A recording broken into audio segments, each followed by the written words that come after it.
अस्सलाम वालेकुम students, welcome back to other lecture. आज के लेक्चर में हम चैप्टर नंबर 11 को शुरू करेंगे। तो चैप्टर नंबर 11 के लिए को ज़्यादा जो है वो थ्योरी वगैरह नहीं है, इसके अंदर बस कुछ फार्मूले होंगे जो कि हमने समझने हैं और उसके बाद एक्सरसाइज सॉल्व करनी है। क्योंकि जो थ्योरी थी वो हम चैप्टर नंबर 10 में डिटेल से पढ़ चुके हैं।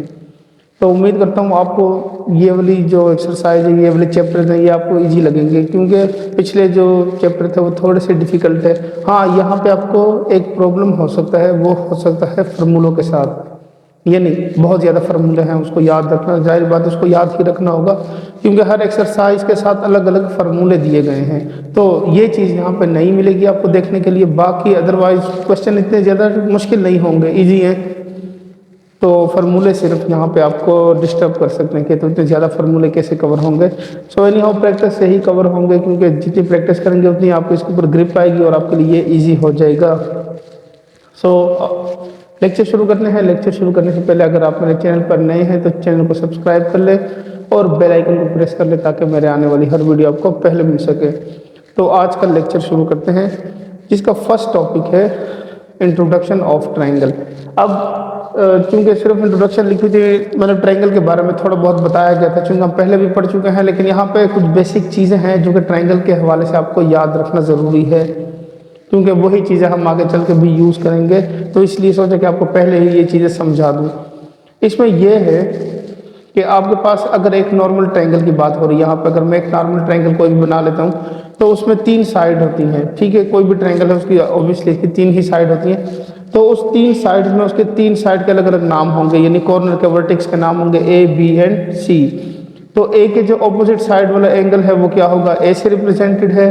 फिर उसके बाद जो बी के ऑपोजिट साइड वाला एंगल है वो मतलब बी के, ये बी एंगल इसके ऑपोजिट बी साइड हो गई, और सी एंगल की ऑपोजिट साइड जो होगी वो सी साइड हो जाएगी। ठीक है, नॉर्मल ट्रायंगल के लिए हम इसको इस तरह से रिप्रेजेंट करते हैं। और इसके जो एंगल की रिप्रेजेंटेशन है वो है अल्फा, बीटा एंड गेमा। तो अल्फा, बीटा, गेमा से रिप्रेजेंट करेंगे। थीटा भी हम यूज़ करते हैं, पिछले चैप्टर के अंदर अल्फा बीटा भी यूज़ करते हैं। तो यहाँ पे गेमा का एक लफ्ज़ जो है वो मैं आई थिंक इसको चैप्टर नंबर 10 में समझा चुका हूँ, जब मैंने इसको इंट्रोड्यूस मतलब जिस तरह से इसको रिप्रेजेंटेशन में बताया था। तो वहाँ पे इसको अल्फा बीटा गेमा थीटा साई हो गया, फाई हो गया, बहुत सारे आपको सिंबल बताए थे। अब राइट एंगल ट्रायंगल, क्योंकि हमें जो ट्रायंगल्स गिवन होंगे वो मोस्टली इस एक्सरसाइज के, इस चैप्टर के लिए जो होंगे वो राइट एंगल ट्रायंगल ही यूज़ होंगे। तो उसको देख लेते हैं। राइट एंगल ट्रायंगल में भी सेम वही प्रोसीजर होगा। आपके पास 3 साइड है ए, बी एंड सी। अब इसमें यह होता है कि एक एंगल जो होता है वो 90 डिग्री का होता है। अब क्वेश्चन में आपको मेंशन कर दिया गया होगा, बहुत से क्वेश्चन ऐसे होंगे जिसमें बताया होगा कि बी एंगल है, सी एंगल है, या जो भी एंगल है वो क्या है, 90 डिग्री है। तो वो उसमें से ऑब्वियसली हमें एक एंगल फाइंड हो जाएगा, बाकी 2 हम फाइंड करेंगे। अब इसमें भी एंगल यानी ए साइड है, उसके बिल्कुल ऑपोजिट साइड जो है, यानी ये वाली साइड, ये ए है। यहाँ भी देख लें ए था तो इसको ऑपोजिट ए से लिखा हुआ था, यानी साइड ए से रिप्रेजेंट की गई थी। इस राइट एंगल ट्रायंगल के अंदर इसको क्या कहते हैं, परपेंडिकुलर डिस्टेंस कहते हैं। बिल्कुल जो 90 डिग्री का ये वाला जो डिस्टेंस है ये क्या है, परपेंडिकुलर है। फिर सी एंगल के बिल्कुल ऑपोजिट, यानी ये वाला जो 90 डिग्री है, इसके ऑपोजिट वाली साइड जो है वो हाइपोटेन्यूज के इक्वल होती है, उसको सी से रिप्रेजेंट करते हैं। और बी के बिल्कुल ऑपोजिट जो है वो बी से रिप्रेजेंटेड है, तो ये वाली साइड इसकी क्या है, बेस कहलाई जाती है। तो ये नाम आपने याद रखने, क्योंकि पाइथागोरस थ्योरम जो हम चैप्टर नंबर 15 में 9 क्लास में पढ़ चुके हैं, बिल्कुल उसको हमने आगे चैप्टर 10 में भी यूज़ किया, क्लास 10 के अंदर, चैप्टर 10 नहीं क्लास 10 की बात करूँ तो वहाँ पे भी हमने ये पाइथागोरस थ्योरम को वहाँ पे भी अप्लाई किया था। तो यहाँ पे भी सेम वही काम हो रहा है, यानी परपेंडिकुलर बेस और हाइपोटेन्यूज। ये वाली एक्सरसाइज आप लोग क्लास 10 में चैप्टर 7 में सॉल्व कर चुके हैं, यानी इस पूरा जो प्रोसीजर था वो आप लोग वहाँ पे कर चुके हैं, अप्लाई कर चुके हैं। तो आपके लिए इजी होगा, थोड़े सी जो क्वेश्चन सॉल्व करेंगे तो आपको याद भी आ जाएंगे। ठीक हो गया। तो जो टॉपिक अब नेक्स्ट शुरू करना है वो है solution of right angle triangle, यानी राइट एंगल ट्रायंगल को सॉल्व कैसे करना है, उसका सोल्यूशन कैसे फाइंड आउट करना है। तो यही हमारा मेन टॉपिक है आज का। तो इसको समझ लेते हैं। We can solve a right angle triangle provided that either measure of. अब आपको ना जब राइट एंगल ट्रायंगल आप सॉल्व करेंगे तो आपको जो ट्रायंगल की साइड्स गिवन होंगी या एंगल गिवन होंगे वो उसके ऊपर डिपेंड करेंगे, यानी आपको कितनी साइड्स गिवन है, कितने एंगल्स गिवन है, तो उसके बिहाफ पे आप उसको सॉल्व करेंगे। 2 साइड्स आर गिवन, अगर कोई भी ट्रायंगल की 2 साइड गिवन है तो आपने मतलब बेसिकली हमने करना क्या होगा, कि अगर दो साइड गिवन है और एक राइट एंगल 90 डिग्री का हो गया तो दो एंगल और एक साइड हमने ये फाइंड करनी होगी, यानी जो अननोन वैल्यूज होंगी उस ट्रायंगल की वो हमने फाइंड आउट करनी होंगी।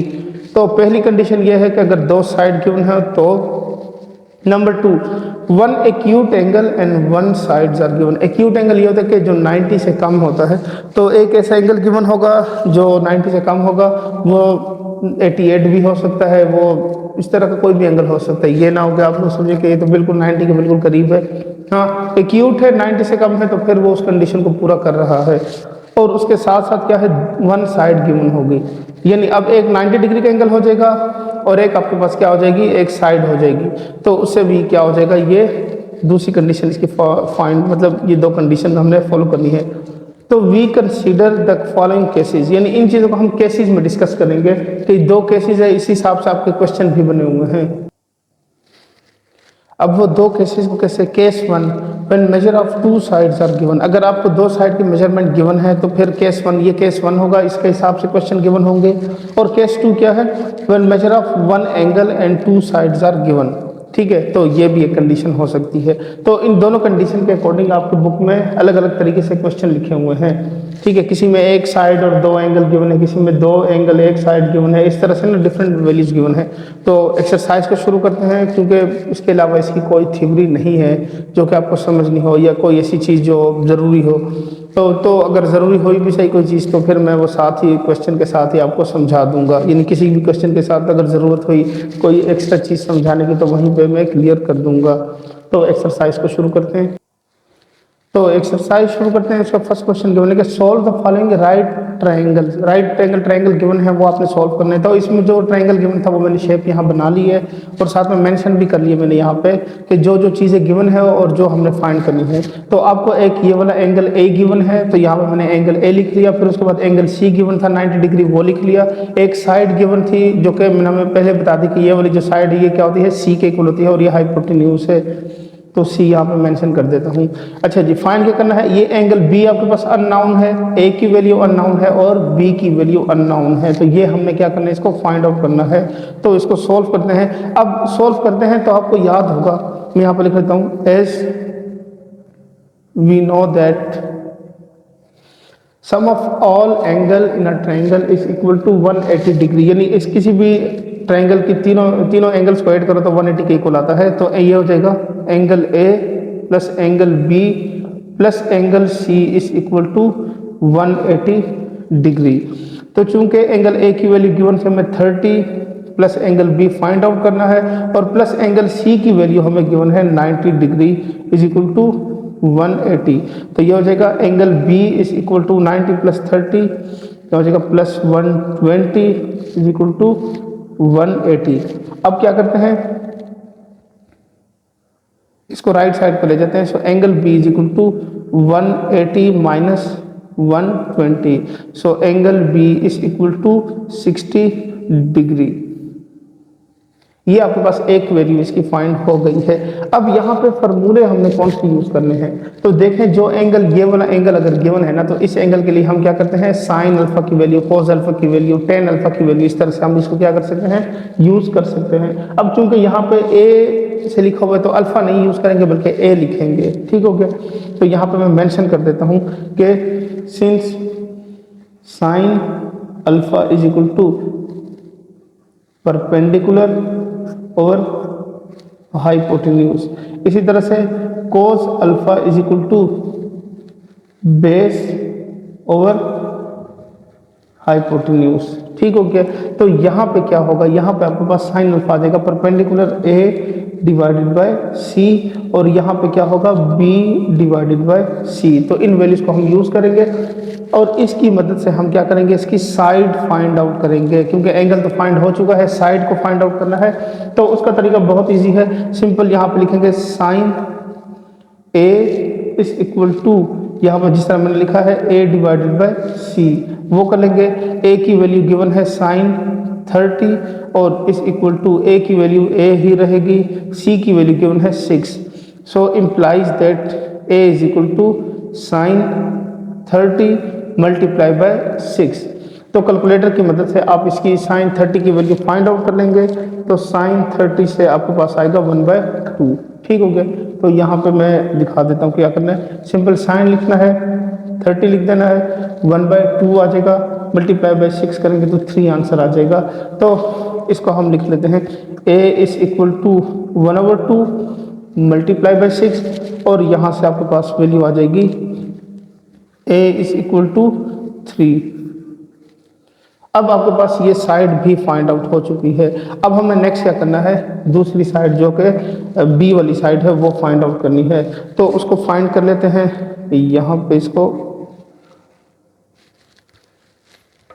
अच्छा जी, अब सिंपल यहाँ पे लिखेंगे cos A is equal to B divided by C. Same उसी तरह से सॉल्व करेंगे तो ये हो जाएगा cos 30 is equal to b divided by 6।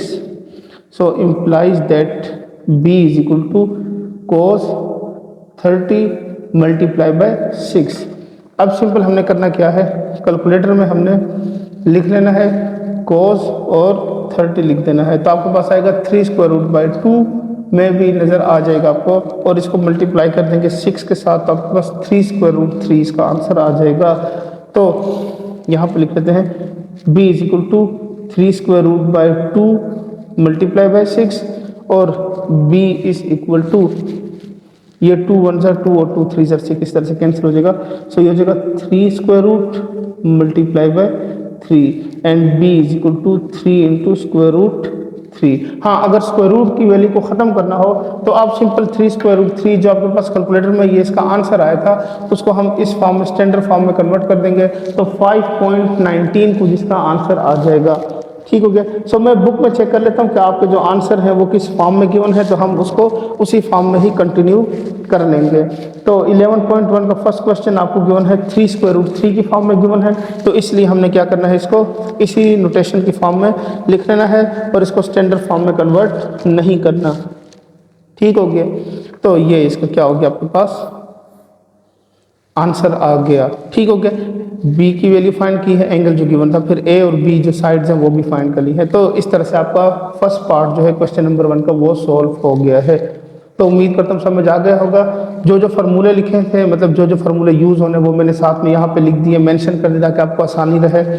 Angle कैसे फाइंड करना है, वो एक 2 एंगल गिवन थे, थर्ड एंगल इजीली, मतलब सबसे आसान मेथड ये वाला है, इस तरह फाइंड हो सकता है। आगे चलकर मैं क्वेश्चन में पाइथागोरस थ्योरम को भी यूज़ करूँगा, मतलब जाहिर बात है पाइथागोरस थ्योरम अगर 2 साइड आ जाएँ तो तीसरी साइड को हम पाइथागोरस से इजीली सॉल्व कर सकते हैं, तो उसकी भी हम हेल्प लेंगे। अब चलते हैं इसके नेक्स्ट पार्ट को सॉल्व करते हैं।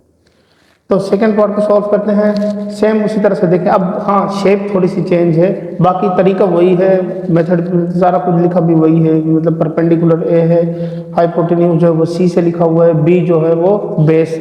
तो ट्रायंगल की शेप आपको इस तरह से मतलब थोड़ा सा चेंज करके दी कि आपको कन्फ्यूजन सी होगी कि पता नहीं इसमें कौन सी साइड हाइपोटेन्यूज है, कौन सी बेस है। तो आपने बस इसके जो स्टैंडर्ड नाम है ए बी सी, उससे ही इसको पहचानना होगा कि ये आपके पास हाइपोटेन्यूज है, परपेंडिकुलर है, ये बेस है, जो इस तरह से आपको इजी हो जाएगा। हाँ, अगर किसी ट्रायंगल में आपको मतलब ट्रायंगल नहीं बनाया हुआ और आपको वैसे डायरेक्ट वैल्यूज दे दी गई है, ठीक है, तो अब आप अपनी मर्जी का कोई भी ट्रायंगल बना ले, तो मैं उसके लिए वो एक ट्रायंगल बना दूंगा। आप हर क्वेश्चन में वही ट्रायंगल बनाए, क्योंकि हमें बताया नहीं हुआ ना कौन सा ट्रायंगल बनाना है, किस तरह से बनाना है, तो वो आपके लिए काफ़ी क्या हो जाएगा, ईजी हो जाएगा। अब पहले क्या करते हैं, इसको सॉल्व करते हैं, वो जब आएगा तो फिर उसको भी हम देख लेंगे। तो सोल्यूशन इसमें क्या गिवन है, same as we know that, देखें 2 एंगल गिवन है तो हम उसको यहाँ पर मेंशन कर देंगे, angle A plus angle B plus angle C is equal to 180 degree. So angle A की वैल्यू फाइंड करनी है, प्लस बी की वैल्यू गिवन है 67.3 degree plus 90 degree is equal to 180 degree. तो इसको प्लस कर देते हैं, 190 प्लस 67.3, तो ये आपके पास आ जाएगा 157.3। So angle A plus 157.3 degree is equal to 180, इसको राइट साइड पे ले जाएं। So angle A is equal to 180 minus 157.3 degree. तो इसको माइनस कर देते हैं, 180 माइनस 157.3, तो ये आपके पास आ जाएगा 22.7। इसको हम अब लिख लेते हैं कि angle A is equal to 22.57। ठीक है, ये इसका क्या हो गया, आपके पास एंगल ए फाइंड हो गया। अब क्या करते हैं, इसकी बाकी जो दो साइड्स है उसको फाइंड करते हैं। अब उसके लिए एंगल कौन सा यूज होगा, यहाँ पर मैं लिख लेता हूँ। एक तो टेन थीटा यूज होगा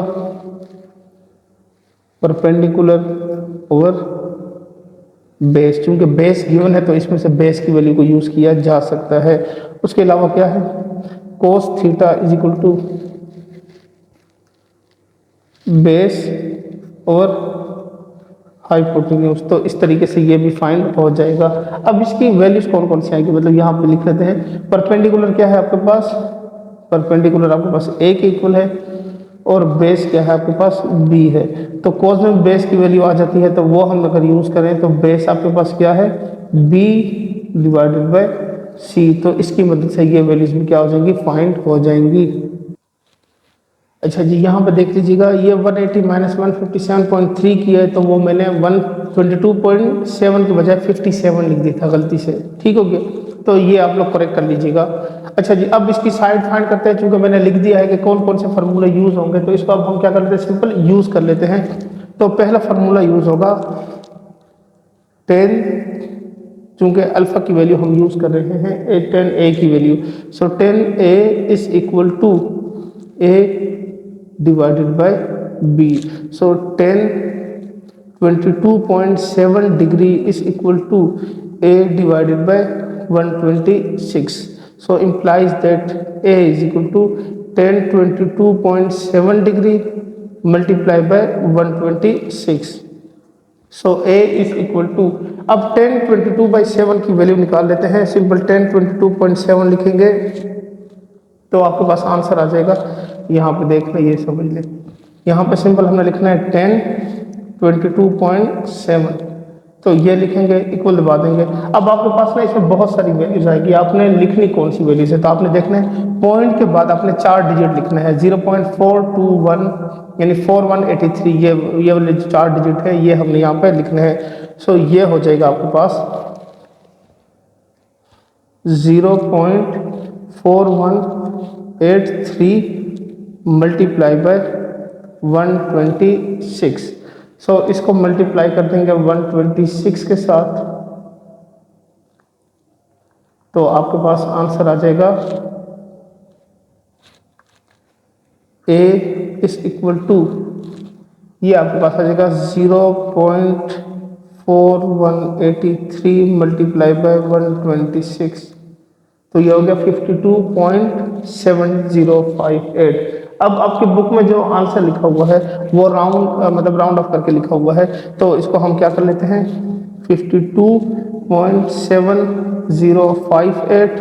सो a इज इक्वल टू 52.8। ठीक है, अप्रोक्सीमेटली ये आपके पास आंसर इसका राउंड ऑफ करके आ जाएगा। तो अब क्या करते हैं, अब इसकी दूसरी वैल्यू फाइंड आउट करते हैं, जो कि आपके पास क्या है, कोस थीटा की मदद से फाइंड आउट होगी। तो इसको फाइंड कर लेते हैं यहाँ से, ये आपके पास हो जाएगा cos A is equal to B divided by C, ये हो गया। सो यहाँ पे हो जाएगा cos 22.7 is equal to 126 divided by C, ये हो जाएगा, इन दोनों की जगह चेंज हो जाएगी, यानी c is equal to 126 divided by cos 22.7, ये आ गया आपके पास। अब यहाँ से हम कैलकुलेटर से फाइंड कर लेते हैं कोस 22.7, तो इससे आंसर आ रहा है 0.9225, 4 डिजिट तक हमने लिखने हैं।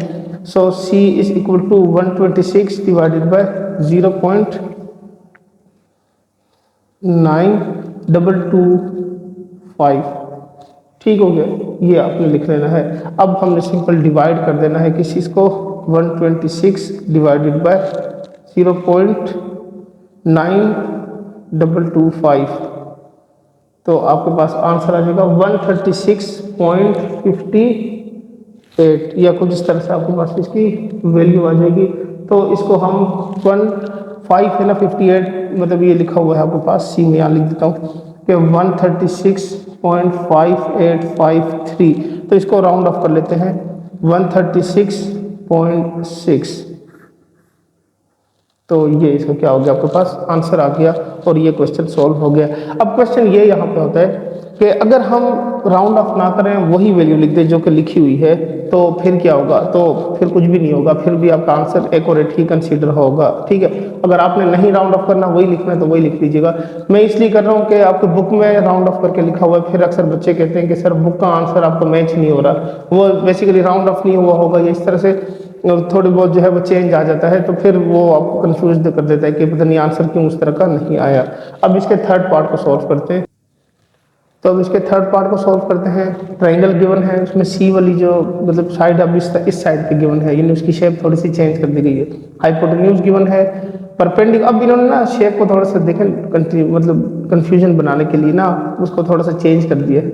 अब नज़र ये आ रहा है कि ये वाली जो साइड है ये बेस नज़र आ रही है, लेकिन ऐसा नहीं है, बेस ही नहीं है, ये परपेंडिकुलर है और ये इसकी बेस है। ठीक है, तो कंफ्यूज नहीं होना। अच्छा जी, एंगल बी गिवन है जो कि क्या है 45 डिग्री है, तो इसको वही सेम मेथड से सॉल्व करेंगे। क्या क्या फाइंड क्या करना है, एक एंगल ए फाइंड करना है, ए और बी की वैल्यू को फाइंड करना है। So solution as we know that क्या होगा, angle A plus angle B plus angle C is equal to 180 degree. So angle A find out करना है, एंगल बी की वैल्यू क्या है 45 plus 90 is equal to 180। So angle A plus ये इसमें add कर देंगे तो 90 और 100 135 इज इक्वल टू 180। इसको राइट साइड पे ले जाते हैं, angle A is equal to 180 minus 135। So angle A आपका आ जाएगा यहाँ पे 45 डिग्री। अब ये आपके पास एक वैल्यू फाइंड हो गई है। अब हमने साइन की वैल्यू को यूज़ करना है, कॉस की वैल्यू को यूज़ करना है, टेन की वैल्यू को, कौन सी वैल्यूज यहाँ पे यूज़ करनी है तो वो ज़रा देख लेते हैं। यहाँ पे मैं लिख देता हूँ, एक तो हमने यूज़ करनी है साइन बीटा की वैल्यू। ठीक हो गया, तो साइन किसके इक्वल होता है, परपेंडिकुलर ओवर हाइपोटेन्यूज। ठीक हो गया, और दूसरी वैल्यू यूज़ करनी है कॉस बीटा की, तो ये होती है बेस ओवर हाइपोटेन्यूज। तो अब ये हो जाएगा आपके पास परपेंडिकुलर ए है और हाइपोटेन्यूज क्या है सी, इस तरह बेस क्या है आपके पास बी और हाइपोटेन्यूज क्या है सी। तो ये आपके पास इसकी वैल्यूज हो गई हैं। अब हम क्या करते हैं, सिंपल इसको यूज़ कर लेते हैं। तो ये आपके पास आ जाएगा, यहाँ पे लिख लेते हैं कि sine beta is equal to A divided by C. तो sine 45 degree is equal to a divided by 10, so implies that a is equal to sin 45 multiplied by 10 and a is equal to sin 45 से क्या आता है 1/2 square root multiply by 10। तो इसको simplify करेंगे तो आपके पास इसका आंसर बन जाएगा 5, यानी इसका अगर सॉल्व करें तो a is equal to 5 into square root 2। ठीक है, आप कैलकुलेटर से चाहें तो चेक भी कर सकते हैं, मैं दिखा देता हूँ कैसे आएगा।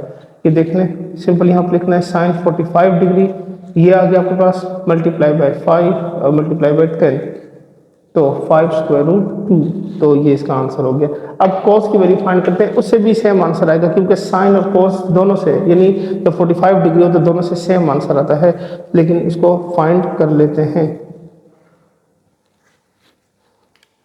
सो ये आपके पास मिलेगा cos beta is equal to B over C, cos 45 degree is equal to B divided by 10, so implies that b is equal to cos 45 degree multiply by 10, b is equal to, अच्छा calculator में जब value लिखते हैं तो इससे ये answer आता है 2/2 मल्टीप्लाई बाय 10। ठीक है, तो ये दोनों एक ही चीज़ को रिप्रेजेंट कर रहे हैं, ये पिछले चैप्टर में मैं डिटेल से समझा चुका हूँ।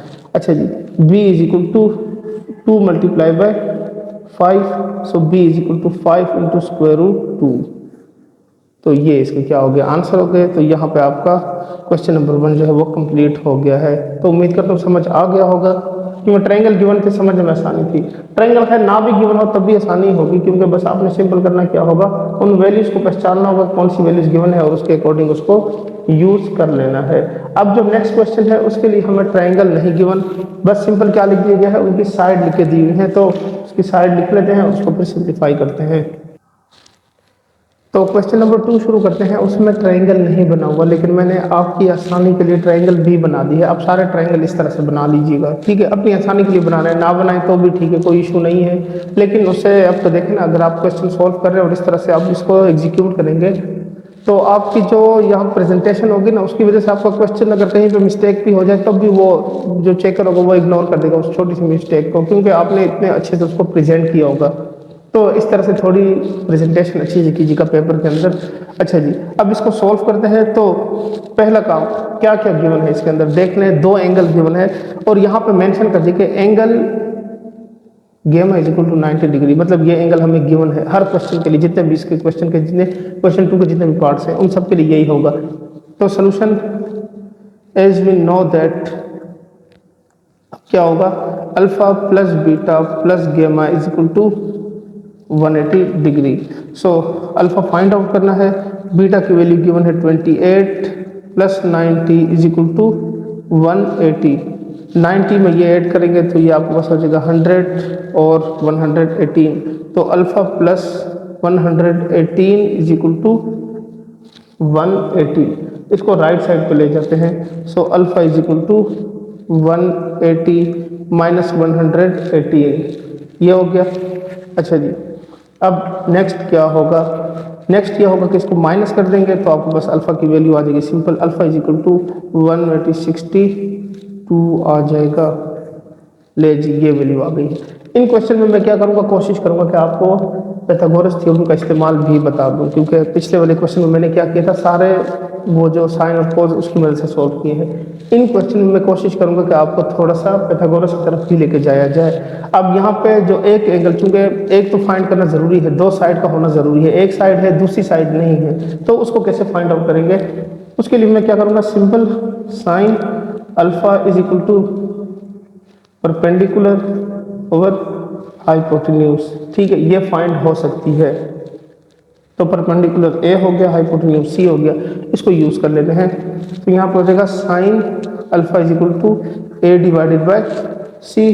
तो अल्फा अभी हमने फाइंड किया है, वो क्या था, 62 डिग्री आया था। तो sine 62 degree is equal to A की वैल्यू क्या है 14 और सी की वैल्यू हमने फाइंड आउट करनी है। So implies that C is equal to 14 divided by sine 62 degree. अब हमने इसको कैलकुलेटर से फाइंड कर लेना है, साइन लिखना है 62 लिख देना है, तो सिंपल आपके पास आया 0.8829। तो ये हम यहाँ पे लिख लेते हैं, C is equal to 14 divided by 0.8829। तो अब सिंपल क्या करेंगे, 14 को डिवाइड कर देंगे 0.8829, तो आपके पास वैल्यू आ गई है 15.85 समथिंग, यानी बड़ी सी वैल्यू आ गई है। तो यहाँ पे मैं सिंपल जो है वो देख लेते हैं बुक में आपकी वैल्यू जो है वो राउंड ऑफ की गई है या नहीं की गई। तो राउंड ऑफ नहीं किया गया, बस पहले 2 डिजिट लिखे गए हैं इस क्वेश्चन के लिए। तो C इज इक्वल टू 15.85, ये आपका C फाइंड हो गया। अब दूसरी साइड हमने फाइंड करनी है। तो मैंने जिस तरह भी बताया कि मैं पाइथागोरस को यहाँ पे यूज कराऊंगा, तो मैं सिंपल इस क्वेश्चन को सिंपल सॉल्व करूंगा by the method of Pythagoras theorem. तो यहाँ पे पहले लिख लेते हैं, एज वी नो दैट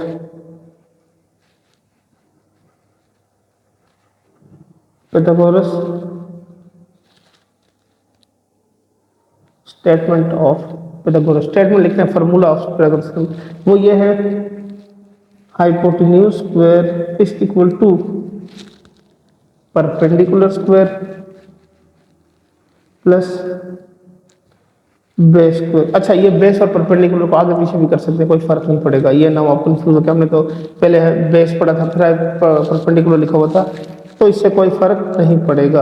अच्छा जी, अब सिंपल क्या करते हैं, इसको पहले उस फॉर्म में लिख लेते हैं। हाइपोटेन्यूज क्या है, C square perpendicular A square plus B square. अब हमने फाइंड क्या करना है, देखें सी भी फाइंड हो चुका है, ए भी फाइंड हो चुका है, बी फाइंड आउट करना है। तो इसको यहाँ ले जाते हैं, implies that B is equal to C square minus A square. So B square is equal to C की वैल्यू गिवन थी 15.85 होल स्क्वायर माइनस 14 स्क्वायर। तो यहाँ पे इसका स्क्वायर फाइंड कर लेते हैं, 15.85 होल स्क्वायर।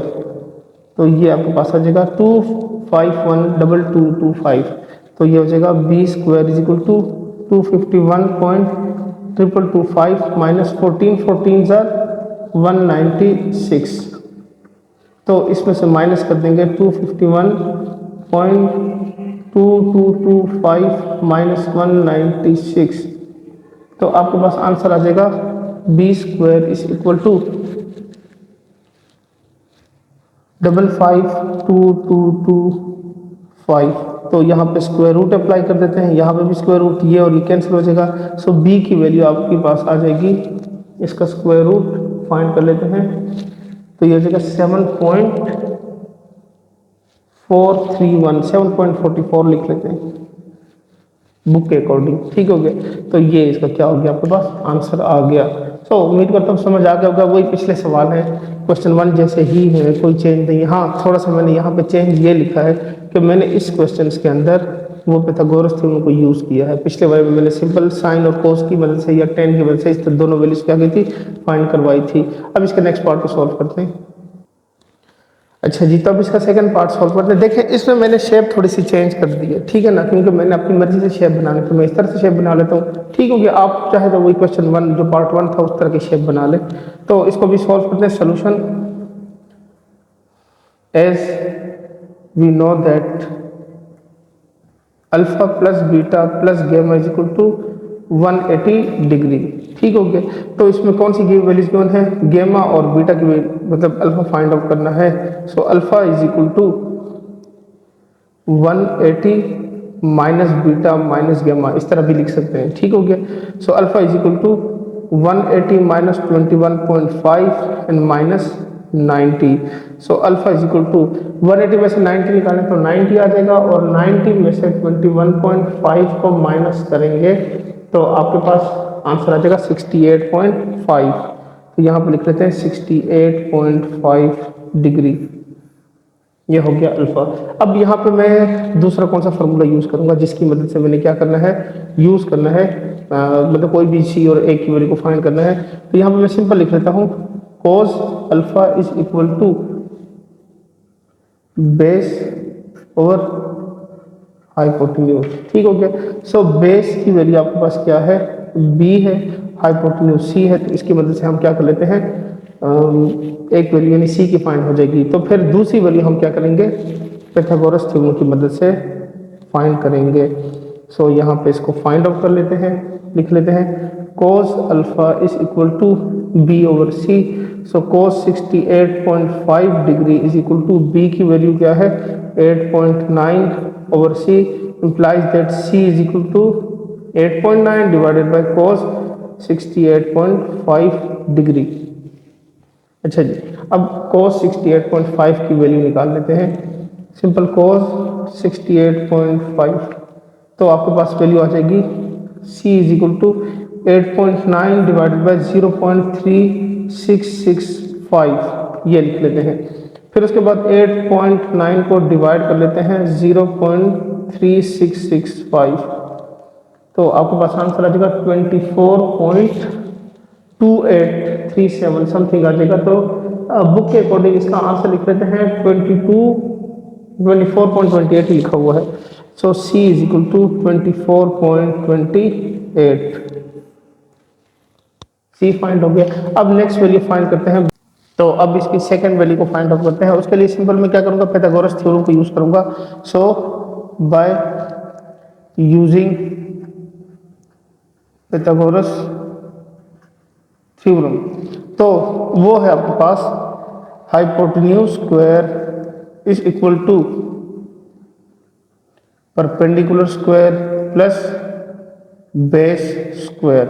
तो यहां से हो जाएगा C square is equal to perpendicular क्या होता है आपके पास ए स्क्वायर प्लस बेस जो है वो बी स्क्वायर। अब हमने क्या करना है, इसमें सी स्क्वायर की वैल्यू फाइंड हो गई है, बी की वैल्यू गिवन थी, ए स्क्वायर यानी ए की वैल्यू फाइंड करनी है, तो ये हो जाएगा implies that A square is equal to C square minus B square. So A square is equal to C की वैल्यू है 24.28 whole square minus B square, B की जगह पर लिखेंगे 8.9 स्क्वायर, ये आपके पास वैल्यू आ जाएगी।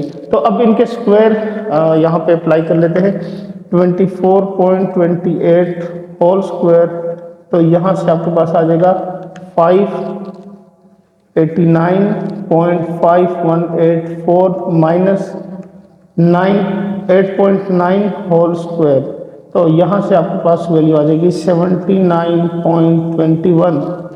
अब इसको सिंप्लीफाई करते हैं, तो इसको जब इसको माइनस करेंगे तो ये आ जाएगा माइनस 589.5184। सो ये आपके पास आ जाएगा 510.3084। तो अब taking square root on both side, square root ले लेते हैं, ये और ये कट जाएगा, ए की वैल्यू आ जाएगी आपके पास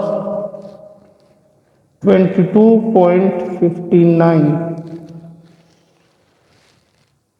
तो ये इसका क्या हो गया, आपके पास आंसर आ गए।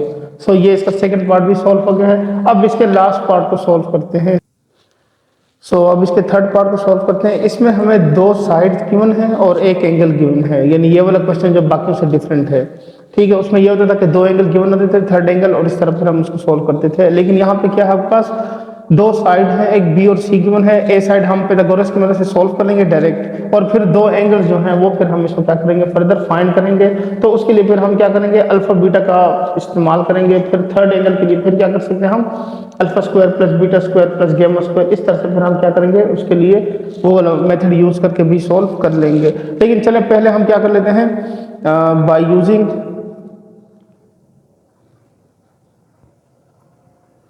Pythagoras theorem. तो वो है आपके पास hypotenuse square is equal to perpendicular square plus base square. तो ये आपके पास हो जाएगा C square is equal to A square plus B square. So implies that A square is equal to C square minus B square. So A square is equal to C की value given है 450 whole square minus 14 whole square, ठीक है।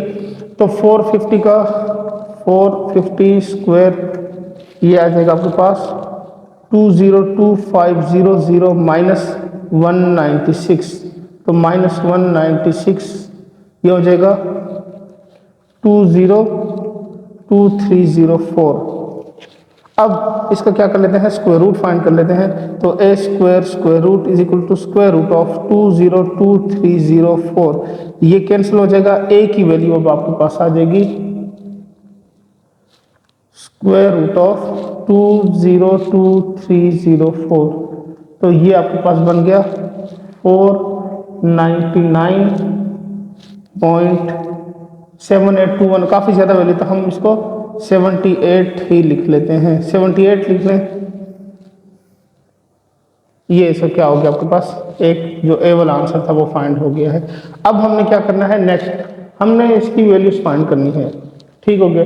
तो उसके लिए मैं क्या करूँगा, यहाँ पे सिंपल कोस अल्फा की इस्तेमाल, मतलब क्योंकि उसमें दोनों साइड देखें हाइपोटेन्यूज भी गिवन है, बेस भी गिवन है, तो कोस की मदद से वो आपके पास एक वैल्यू अल्फा की फाइंड हो सकती है। So cos alpha is equal to base over hypotenuse, ठीक हो गया। तो इसको अगर यूज कर लें, so cos alpha is equal to base आपके पास क्या है, बी है, हाइपोटेन्यूज सी है। So cos alpha is equal to B की वैल्यू 14 डिवाइडेड बाय 450। अब क्या कर लेते हैं, इसको अगर फाइंड करना है तो अल्फा को यही रखते हैं, कोस इनवर्स ऑफ 14 ओवर 450। तो इसको अगर सॉल्व कर ले, alpha is equal to cos inverse of, यहाँ से आपके पास आ जाएगा 0. यहाँ से ये 0.450, 0.0311।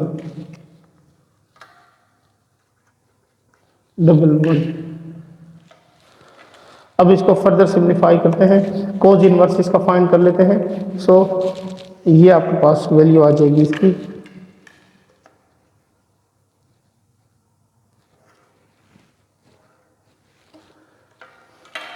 तो ये हो जाएगा alpha is equal to shift cos. तो ये कोज इनवर्स हो गया, देखना शिफ्ट के साथ कोज दबाएंगे, कोज इनवर्स 0.03, यहाँ पे मैंने 0 नहीं लिखा, 0.0311, तो यहाँ से आपके पास 88.21 डिग्री आ गया, 88.21 डिग्री। ये अल्फा की वैल्यू हो गई है। अब नेक्स्ट क्या करते हैं, थर्ड एंगल फाइंड करने के लिए, एस वी नो दैट वो क्या है, alpha plus beta plus gamma is equal to 180 degree. So alpha की वैल्यू है 88.21 प्लस बीटा को फाइंड आउट करना है और गेमा में 90 डिग्री गिवन था is equal to 180। So beta is equal to 180 minus 90 minus 88.21। So beta is equal to, इसको minus कर लेते हैं तो ये आपके पास इसकी वैल्यू आ जाएगी 1.79 डिग्री। ठीक हो गया। सो ये इसका आंसर हो गया। तो यहाँ से आपकी तीनों फॉर्मूले, तीनों वैल्यूज जो है क्वेश्चन नंबर 2 की तीनों वैल्यूज सॉल्व हो गई हैं। उम्मीद करता हूँ समझ आ गई होगी। इसमें मैंने सिर्फ ये किया है कि इसमें मैंने पिथागोरस थ्योरम का इस्तेमाल किया है और क्वेश्चन नंबर 1 जो था उसमें मैंने सिंपल क्या किया था, वो कोस अल्फा और कोस बीटा वाली फॉर्म में ही मैंने सारी वैल्यू सॉल्व की थी। सो अब इसके नेक्स्ट जो क्वेश्चन है वो वर्ड प्रॉब्लम्स की तरह है। उसमें पहले समझते हैं angle of elevation, angle of depression क्या होती है, पहले पढ़ चुके हैं लेकिन यहाँ पे थोड़ा सा हम इसको रिकॉल कर लेते हैं और उसके बाद फिर इसके क्वेश्चन सॉल्व करते हैं। अच्छा जी, यहाँ पे हम दो टॉपिक समझते हैं, एक है एंगल ऑफ एलिवेशन और दूसरा है angle of depression. Angle of elevation और एंगल ऑफ डिप्रेशन होता क्या है, ये फॉर एग्जांपल आपकी आई है, यानी आप किसी ऑब्जेक्ट को ना यहाँ से सीधा इसको देख रहे हैं, ठीक हो गया। अब इस ऑब्जेक्ट को जब आप सीधा देख रहे हैं और एकदम से इसमें कोई चेंज आता है यहाँ पे और आपकी आईज जो है वो उस हिसाब से ऊपर चली जाती हैं, यानी इसके चेंज के साथ आपकी ना जो आईज की डायरेक्शन है वो भी ऊपर चली जाती है। तो इसका मतलब ये जो एंगल यहाँ पे बनेगा वो एंगल ऑफ क्या होगा, एलिवेशन होगा, एंगल ऑफ एलिवेशन। अब इसी तरह से आप इस ऑब्जेक्ट को देख रहे हैं और ये ऑब्जेक्ट जो है वो एकदम से नीचे आ जाता है, ठीक है, और आपकी आईज की जो मतलब जो इसको देख रही थी वो भी एकदम से नीचे आ जाती है। अब जो एंगल यहाँ पे बनेगा वो क्या होगा, एंगल ऑफ डिप्रेशन होगा, ठीक हो गया। तो मैंने कोशिश की थी इसको प्रॉपर एक बोर्ड के ऊपर बना दी जाए, लेकिन फिलहाल इसमें क्योंकि समझा रहा हूँ तो पेजेस के ऊपर ही, तो इसलिए यहाँ पे उस तरह से इसको एक्सप्लेन करना या डिज़ाइन करना थोड़ा सा मुश्किल था, लेकिन बहरहाल समझाने की कोशिश की, आपको समझ आ जाएगी। देखने दोबारा से करना क्या है, ये आपकी आई है और आप इस ऑब्जेक्ट को देख रहे हैं, ठीक हो गया। अब एंगल ऑफ एलिवेशन का अगर आप देख रहे हैं या आपको क्वेश्चन में दिया जाता है तो उसको आपने कैसे देखना है, वो एंगल ये होगा कि मतलब कोई ऑब्जेक्ट है जो इस, यानी ये जो आपके पास ये वाला जो ऑब्जेक्ट है जिसको आप देख रहे हैं वो एकदम से ऊपर चला जाता है, तो आपकी आईज जो है वो इसी के साथ आगे ऊपर मूव कर जाती हैं। अब यहाँ पे जो एंगल बनेगा वो क्या होगा, एंगल ऑफ एलिवेशन होगा, ठीक हो गया। इसी तरह से अगर वो कोई ऑब्जेक्ट है, आप इसको देख रहे थे बिल्कुल स्ट्रेट, तो ये एकदम से नीचे डाउनवर्ड चला गया, अब ये वाला जो एंगल है वो क्या है, एंगल ऑफ डिप्रेशन है।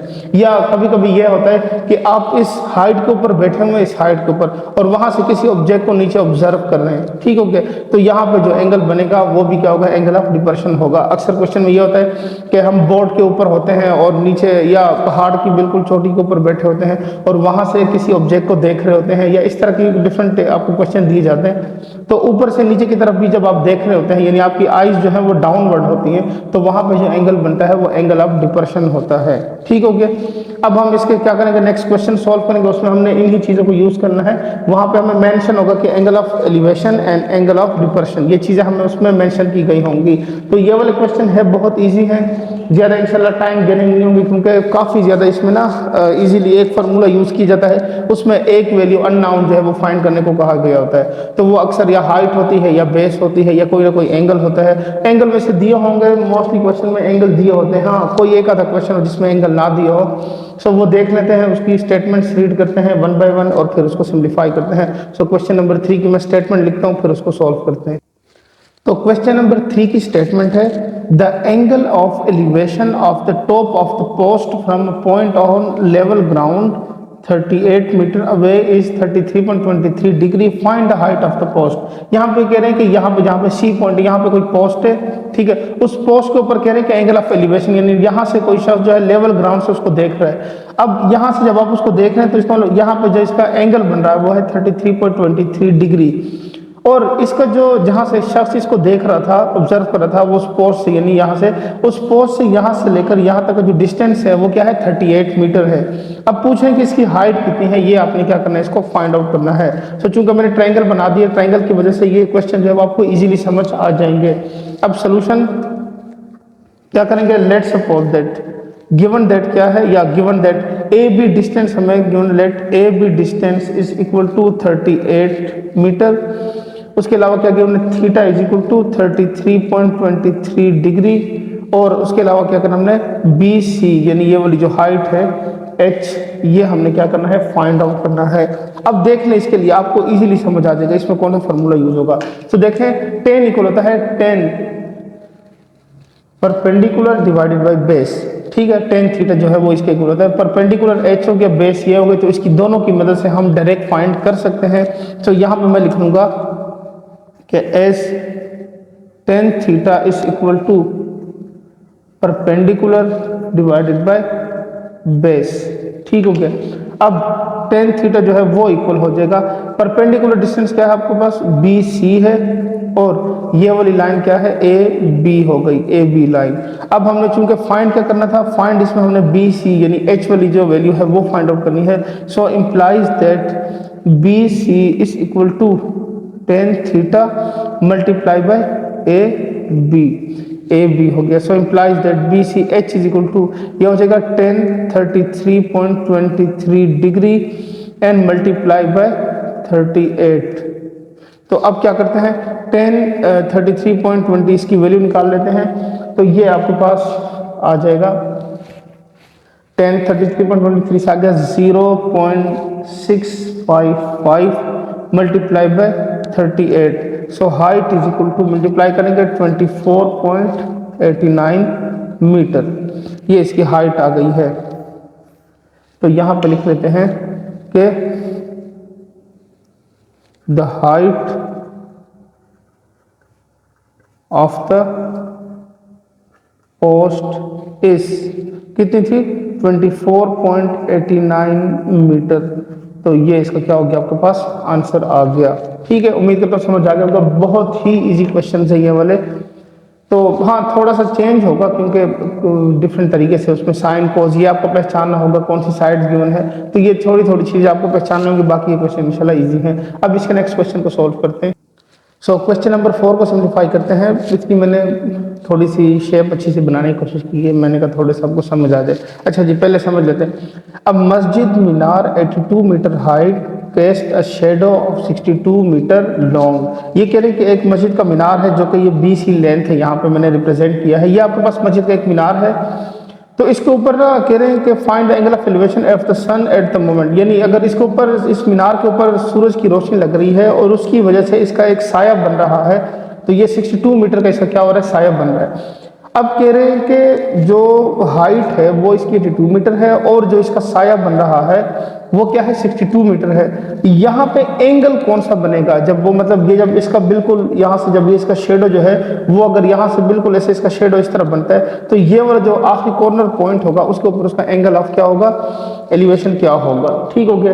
तो सोल्यूशन सिंपल पहले लिख लेते हैं। गिवन दैट वैल्यूज का गिवन है, ए बी डिस्टेंस हमें गिवन है वो है 62 मीटर।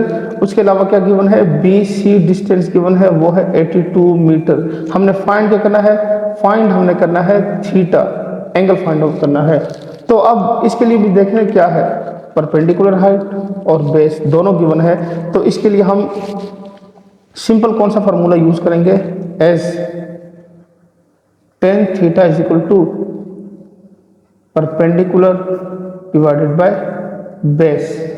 तो ये हो जाएगा tan theta is equal to perpendicular क्या है आपके पास, बी सी और डिवाइडेड बाय ए बी हो गया।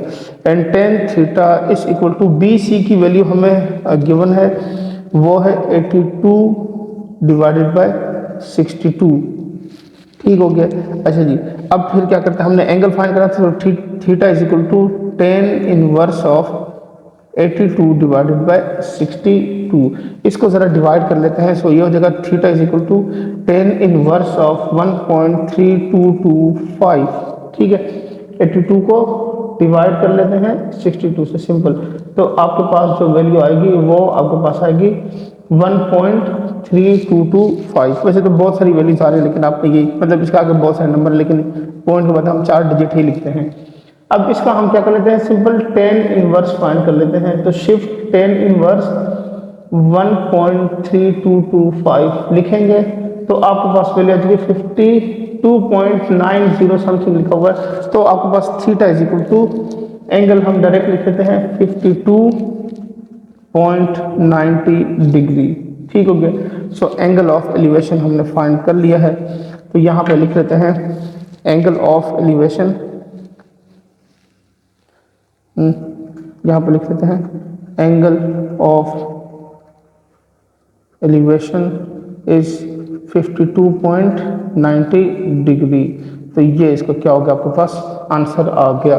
ठीक है, उम्मीद करता समझ आ गया होगा। इजी है क्वेश्चन, मुश्किल नहीं है, बस थोड़ा सा आपने उसको पहचानना है कि वो शेप किस तरह से, शेप देखें ना भी बनाए तो वो शेप में इसलिए बना रहा हूँ कि आपको वो समझ आ जाए। आप ट्रायंगल बना होगा ना, राइट एंगल ट्रायंगल, तो उससे आप इसको डायरेक्ट पहचान सकते हैं, वैल्यूज निकाल सकते हैं, इजीली सॉल्व कर सकते हैं। अगर शेप ना हो तो थोड़ा सा मुश्किल हो जाएगी, सॉल्व तो हो जाएगा लेकिन थोड़ा सा मुश्किल होगा। तो इसलिए मैं कोशिश कर रहा हूँ कि साथ साथ आपको शेप भी बना कर दूँ। सो आप चलते इसके नेक्स्ट क्वेश्चन को सॉल्व करते हैं। तो अब इसके क्वेश्चन नंबर 5 को सॉल्व करते हैं। इसमें लिखा हुआ है the angle of depression of a board 65.7 meter from the base of the cliff is 28.9 degree, how high is the cliff. ये पूछ रहे हैं, ये आपके पास एक क्लिफ है यहाँ पे, ठीक है ना, और ये बोर्ड यहाँ से जो दूरी पे है वो है 65.7 मीटर की दूरी पे है। अब ये पूछ रहे हैं कि जो एंगल ऑफ डिप्रेशन बनना है, यानी जाहिर बात है ऊपर है और यहाँ से नीचे से आप उसको देख रहे हैं, तो ऊपर की तरफ से अगर देखें तो यहाँ पे जो एंगल बन रहा है वो एंगल ऑफ डिप्रेशन है, मतलब ये वाला एंगल जो यहाँ बन रहा है वो सेम यहाँ पे बन रहा है। अच्छा जी, ये जो एंगल है ये हमने क्या करना है, यहाँ पे गिवन है। अब कह रहे हैं कि इस क्लिफ की हाइट कितनी है, ये आप क्या करें, फाइंड करके दें। तो इसको सॉल्व करते हैं। सोल्यूशन, गिवन दैट, गिवन क्या है हमें, पहले तो हमें ए बी डिस्टेंस गिवन है जो कि क्या है 65.7 मीटर, क्या हमें एक वो गिवन है। नेक्स्ट क्या गिवन है, एंगल गिवन है जो कि क्या है 28.9 डिग्री। और फाइंड क्या करना है, फाइंड हमने करना है बी सी को, यानी एच की वैल्यू फाइंड आउट करनी है। अब उसके लिए सेम वही फार्मूला जो कि पिछले क्वेश्चन में भी यूज हुआ है, as tan theta is equal to perpendicular over base. अब यहाँ पर हो जाएगा कि tan theta is equal to perpendicular क्या था इसके अंदर, बी सी डिस्टेंस है और बेस क्या है, ए बी डिस्टेंस है। So tan theta is equal to perpendicular क्या था इसके अंदर, हाइट है जो कि हमें एच से गिवन है और ये गिवन है 65.7। अब क्या करेंगे, सिंपल हाइट फाइंड करनी है। So implies that H is equal to, यहाँ से हो जाएगा 10 और थीटा की वैल्यू क्या थी 28.9 डिग्री मल्टीप्लाई बाय 65.7।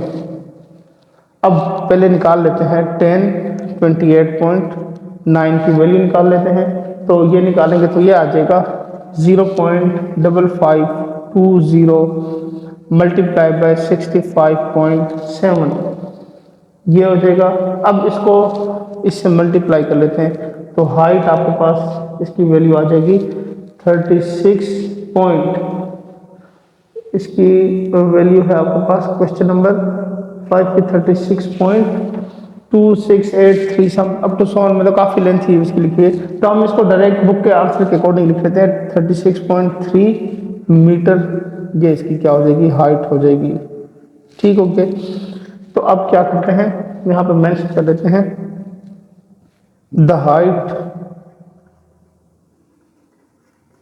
ऑफ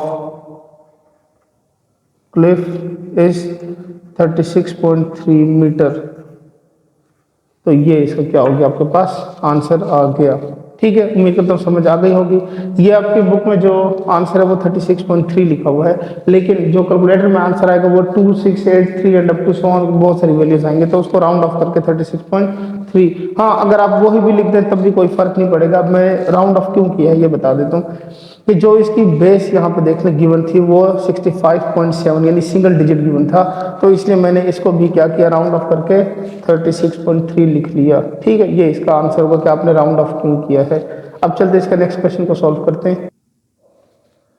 तो अब हम क्वेश्चन नंबर 6 को सिंप्लीफाई करते हैं। इसकी स्टेटमेंट है from the top of a cliff 52 meter height, यानी यहाँ पे क्लिफ है जिसकी हाइट क्या है 52 मीटर है, of angle of depression of two ships are 36 centimeter. दो शिप्स हैं, एक ए और एक बी से, मैंने यहाँ पे पॉइंट को रिप्रेजेंट किया बोट ए, बोट 1 बोट 2 से यहाँ पे लिखती है। कह रहे हैं कि एक के पास क्या है 36 डिग्री बन रहा है एंगल, और दूसरे के पास क्या है 24 डिग्री बन रहा है। ठीक है, अब क्या करना, find the distance between the ships. ठीक है, तो इन दोनों शिप्स का डिस्टेंस जो है वो फाइंड आउट करें, ये हमने फाइंड आउट करना है। अब इसकी हाइट भी गिवन थी, उसके बाद क्या है इसकी परपेंडिकुलर हाइट जो है वो 52 हाइट गिवन है। अब इसकी बेस की ये वाली बी डी वाली डिस्टेंस ये हमने फाइंड करना पहले, फिर उसके बाद हमने जो बेसिक डिस्टेंस फाइंड करना वो जो मैंने यहाँ पे एक्स से रिप्रेजेंट किया है वो हमने फाइंड करना है। ये बेसिक डिस्टेंस होगा जो कि हमने इसको फाइंड आउट करना होगा। पहले मैं सोल्यूशन में जो मैंने काम किया है ये मैं लिख लेता हूँ कि let suppose that A and B और द टू शिप्स, दो शिप्स हैं, एंड एक्स जो यहां पे मैंने इनका डिस्टेंस जो कि फाइंड करना है is the distance between them.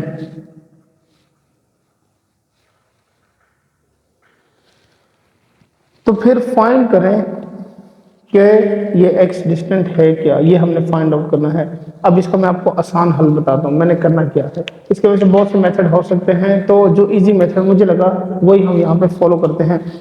मैं यहाँ पे आपको ट्रायंगल के हिसाब से समझाता हूँ, फिर आपके लिए इजी हो जाएगा।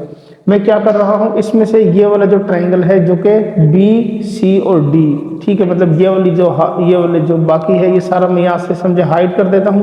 ये आपके पास ये वाला ट्रायंगल बन रहा है। ठीक है, इस ट्रायंगल में जो ये वाली लेंथ है पहले ये फाइंड करते हैं, क्योंकि ये अननोन है, जब तक ये नहीं होगी तब तक आगे नहीं जा सकते। तो पहले मैं क्या करूँगा, ये वाला डिस्टेंस फाइंड करूँगा, यानी यहाँ पे मैं इसको फॉर एग्जाम्पल बी से रिप्रेजेंट कर लेता हूँ।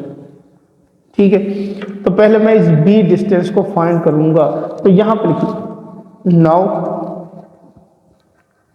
tan theta is equal to ये distance D C divided by B D, ये हो गया। when tan theta is equal to D C, ये जो डी सी वाला है वो h के इक्वल है, और ये वाला जो डिस्टेंस है वो किसके इक्वल है, वो इक्वल है b के, जो कि मैंने यहाँ पे लिया है। तो वो आप इस तरह से लिख लें। अच्छा जी, अब जो वैल्यूज गिवन है वो हम यहाँ पे यूज कर लेते हैं। यहाँ पे 36 डिग्री गिवन है, so tan 36 degree is equal to, height भी गिवन थी वो थी 52 divided by b, so implies that b is equal to 52 divided by tan 36, ये आ गया tan 36 डिग्री। अब tan 36 को हम कैलकुलेटर से सॉल्व कर लेते हैं, तो आपके पास वैल्यू आ जाएगी 0.7265। So b is equal to 52 divided by 0.7265 and b is equal to, इसको डिवाइड कर लेते हैं तो आपके पास आ जाएगा 71.57 मीटर। ये आपके पास एक वैल्यू इसकी फाइंड हो गई है, यानी ये जो डिस्टेंस है वो फाइंड हो गया है, वो है 71.57 मीटर। अब इसी तरह से हम क्या कर लेते हैं, अब इसमें से ये वाली जो लाइन है इसको मैं यहाँ से हटा देता हूँ, तो इसका मतलब ए सी और डी जो पूरा ट्रायंगल है अब उसको हम स्टडी करते हैं। ठीक हो गया, तो यहाँ पर मैं इसको सेपरेट कर लेता हूँ ताकि कंफ्यूज ना हो। अच्छा जी, अब लिख लेते हैं again tan theta is equal to, मैं लिख के दूंगा ताकि आपको समझ भी आ जाए, ठीक हो गया। वही D C distance divided by A D distance, ठीक हो गया। ये ए डी पूरा जो पूरी लेंथ कितनी है ये मैं फाइंड करना हूँ, क्योंकि यहाँ पे आधी लेंथ तो आ गई है ना। अब मैं पहले ये पूरी लेंथ फाइंड करना चाह रहा हूँ, फिर जब पूरी लेंथ आ जाएगी उसमें से ये हिस्सा निकाल देंगे तो ये आपके पास आ जाएगी, इस तरह इजीली फाइंड हो जाएगा। तो ये हो गया आपके पास ए डी डिस्टेंस। अब ये हो जाएगा 10, इसकी जगह पे हम क्या लिखेंगे 1024 degree is equal to H divided by A D, क्योंकि अभी फिलहाल मैंने इसको ए डी को कोई नाम नहीं दिया हुआ, मैंने ए बी को नाम दिया था, ए डी को कोई नाम नहीं दिया, तो वो वही रहेगा। सो इम्प्लाइज दैट ये हो जाएगा A D is equal to 52 divided by 1024 degree. So A D is equal to 52 divided by 1024 को निकाल लेते हैं, तब तो पास आ जाएगा 0.44। ये आ गया। Implies that A D is equal to, इसको डिवाइड कर लेते हैं तो ये हो जाएगा 116.8 मीटर, 116.8 मीटर। तो इसकी दोनों वैल्यूज आ गई हैं। अब मैंने जो डिस्टेंस फाइंड करना था वो था ए बी का डिस्टेंस, यानी एक्स वाला डिस्टेंस था, वो बेसिक डिस्टेंस हमने फाइंड करना था। तो यहाँ पे अब हम क्या करेंगे, नाउ जो डिस्टेंस रिक्वायर्ड है वो ये है कि ए बी डिस्टेंस वो इक्वल होगा ए डी डिस्टेंस माइनस, यानी पूरा डिस्टेंस जितना भी था वो, और उसमें से माइनस कर देंगे बी डी डिस्टेंस को, यानी बी डी वाला डिस्टेंस जो कि हमने फाइंड भी किया था। सो ए बी को मैंने एक्स के इक्वल लिया था, ए डी क्या है आपके पास, ये वैल्यू है 116.8 माइनस बी डी क्या था, वो स्मॉल बी के इक्वल था, यानी 71.57। सो एक्स इज इक्वल टू, जब इसको माइनस करेंगे यहाँ पे तो ये वैल्यू आ जाएगी 45.22 मीटर। तो ये इसका आंसर आ गया। तो यहाँ पे सिंपल क्या लिख सकते हैं, the distance between two ships are 45.22 meter. तो ये इसका आपके पास क्या हो गया, सिंपल आंसर आ गया। ठीक है, उम्मीद करता हूँ समझ आ गई। तो मैंने इजीली ट्रायंगल की मदद से ही समझाया सारा। ठीक है, दोबारा देख लें, एक नज़र जल्दी जल्दी समझा देता हूँ। पहले मैंने क्या किया, ये वाली जो यानी दूसरी बोर्ड थी ये वाली, इसको मैंने स्किप कर दिया। तो मैंने ये वाला ट्रायंगल यूज़ किया जिसकी वजह से मैंने ये वाला बी का यानी ये वाली डिस्टेंस को फाइंड किया। फिर उसके बाद मैंने क्या किया, इस लाइन को स्किप किया दरमियान में से, तो ये पूरा जो ए सी और डी वाला जो यानी ये बी वाला पॉइंट, इस बोर्ड को मैंने स्किप कर दिया। तो इस वजह से ये वाली पूरी की पूरी यानी डी तक का, ए से लेकर डी तक का जो डिस्टेंस है उसको फाइंड किया। फिर उसके बाद मैंने क्या किया, इसको फाइंड करने के लिए मैंने इस पूरे डिस्टेंस में से ये निकाल दिया, माइनस कर दिया। तो ए डी आपके पास क्या हो गया, इसका आंसर आ गया। तो इस तरह से ये क्वेश्चन सॉल्व हो गया। अब चलते हैं नेक्स्ट क्वेश्चन की तरफ। तो अब हम क्वेश्चन नंबर 7 को सिंप्लीफाई करते हैं। इसकी स्टेटमेंट है कि 2 masts are 20 meter and 12 meter height if the line joining their top makes an angle of 35 degree with horizontal, find their distance. ये एक मेस्ट है और ये दूसरी मेस्ट है। ठीक है, आपके पास ये दो जो यानी ए बी और सी ई वाली जो पूरी लेंथ है, ये आपके पास दो मेस्ट है। अब ये कह रहे हैं कि जो फर्स्ट है यानी ज़्यादा जारी बात है, जो सबसे लेंथी है वो 20 मीटर हो गई, और जो सबसे कम वाली है वो क्या है, वो ए बी हो गई, वो है आपके पास 12 मीटर। अब अगर ये 12 है तो यहाँ से यहाँ तक का जो डिस्टेंस, अगर ये इसके पैरेलल हम ड्रा कर दे तो ये भी आपके पास क्या है, दोनों 12 मीटर आ रही हैं। तो ये वाला डिस्टेंस ऑटोमेटिकली 8 मीटर आ जाएगा, लेकिन हम इसको पहले फाइंड करेंगे फिर लिखेंगे। यहाँ पे कह रहे हैं कि जब हम इस यहाँ से जब इसकी हाइट से मतलब ये इसके एंड पॉइंट और इस एंड पॉइंट को जब ज्वाइन करते हैं तो वहाँ पे जो एंगल बन रहा है वो क्या है, 35 डिग्री का बन रहा है। अब हमसे क्या कहा जा रहा है कि फाइंड क्या करना है, दियर डिस्टेंस अपार्ट, उनके दरमियान में डिस्टेंस कितना है, यानी ये दो वैल्यूज के दरमियान में डिस्टेंस कितना है, वो मैंने यहाँ पे x से रिप्रेजेंट किया है। तो यहाँ पे मैंने ये x की वैल्यू को फाइंड आउट करना है। ठीक हो गया। अब सोल्यूशन, पहले जो वैल्यूज गिवन है वो मेंशन कर लेते हैं। सोल्यूशन गिवन दैट, गिवन क्या है इसमें कि A B distance is equal to 12 metre. ठीक हो गया। और उसके अलावा क्या है, C E distance is equal to 20 metre, ये गिवन है। तो हमें क्या चाहिए, पहले डी ई डिस्टेंस चाहिए, वो भी फाइंड करेंगे पहले। फिर उसके बाद हमने फाइंड क्या करना है, फाइंड करना है हमने ए डी यानी एक्स की वैल्यू को फाइंड आउट करना है। अब इसको फाइंड करने के लिए पहले ज़रूरी क्या है कि पहले मैं डी ई डिस्टेंस को फाइंड कर लूँ। तो वो कैसे फाइंड होगा, वो सिंपल ये होगा कि D E distance is equal to, तो उसमें से जो टोटल डिस्टेंस है यानी सी ई डिस्टेंस, इसमें से मैं माइनस कर दूंगा किस चीज़ को, सी डी को। अब सी डी क्या है आपके पास देख लें, यहाँ पर मैं यहाँ पे मेंशन कर देता हूँ। ए बी ये वाला डिस्टेंस 12 है, तो बिल्कुल ये इसके पैरेलल लाइन है और यहाँ पे बिल्कुल यहाँ पे आ रहा है, तो ये भी इक्वल हो जाएगा आपके पास क्या है, implies that C D is equal to 12 meter. तो ये दोनों क्या हो गए, 12 मीटर हो गए। अब यहाँ से हो जाएगा D E distance is equal to 20 minus 12, so D E is equal to 8 metre.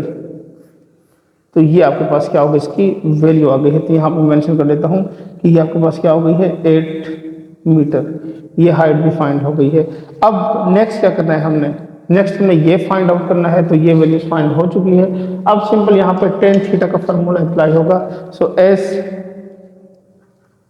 Ten ए, क्योंकि यहाँ पे ए पॉइंट के ऊपर ये एंगल बन रहा है, so tan A is equal to D E divided by A D, ये हो जाएगा आपके पास।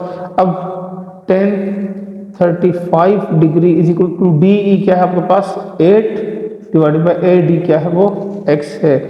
सो implies that x is equal to 8 divided by 1035 degree. So x is equal to 8 divided by 1035 की वैल्यू निकाल लेते हैं, तो ये हो जाएगा 0.7002, 0.7002।